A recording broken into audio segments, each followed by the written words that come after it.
ಒಂದು ಆಶ್ರಮದಾಗ ಗುರುಗಳು ಇದ್ರು.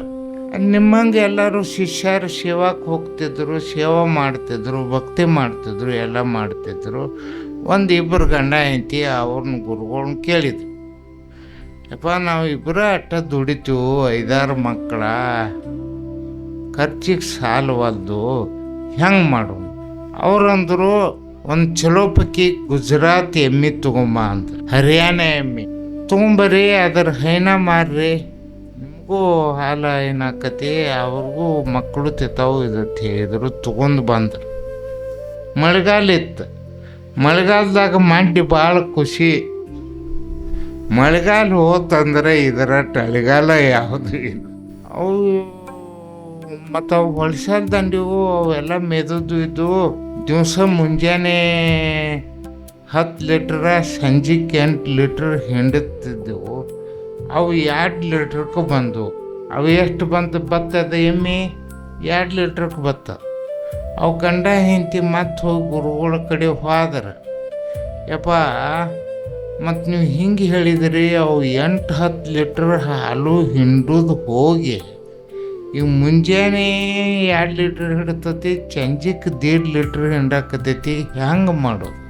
ಮತ್ತು ಅವು ಹಸಿರು ಮೇವು ತಿಂದು ಬಂದದ್ದು, ಇಲ್ಲಿ ಹಸಿರು ಮೇವು ತಿಂದದ್ದು ಇದು ಉಪಯೋಗ ಆಗೋದಿಲ್ಲ. ಸಣ್ಣಂಗೆ ಕಣಕಿ ಕೊರಿರಿ, ಅದಕ್ಕೆ ಉಪ್ಪ, ಬೆಲ್ಲ, ಎಣ್ಣೆ ಎಲ್ಲ ಹಚ್ಚಿ ಅವತ್ತರ ಮುಂದೆ ಇಡ್ರಿ, ಆ ಎಮ್ಮೆ ಮುಂದೆ. ಆ ನಂತರ ಹಸಿರು ಚಸ್ಮಾ ಒಂದು ಎಮ್ಮಿಗೆ ಹಾಕ್ರಿ ಅಂದ್ರೆ ಅವ್ರು.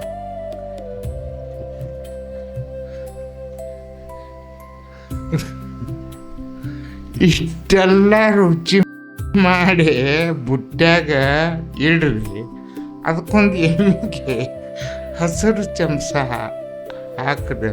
ಹಂಗೆ ಮಾಡಿದ್ರು ಅದು ಏನು ಒಣದ ಇತ್ತದ, ಅದೆಲ್ಲ ಹಸಿರು ಕಾಣ್ಸಕ್ಕೆ ಹಂಗೆ ತಿಂದದ್ದ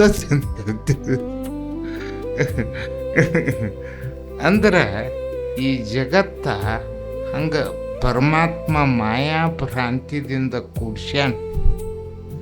ಇದು ಕಾಮದ ಕಣ್ಣನ್ನು, ಮೋಹದ ಕಣ್ಣನ್ನು, ಭ್ರಾಂತಿಯ ಕಣ್ಣನ್ನು ನಮಗೆ ಹಚ್ಚಾನ.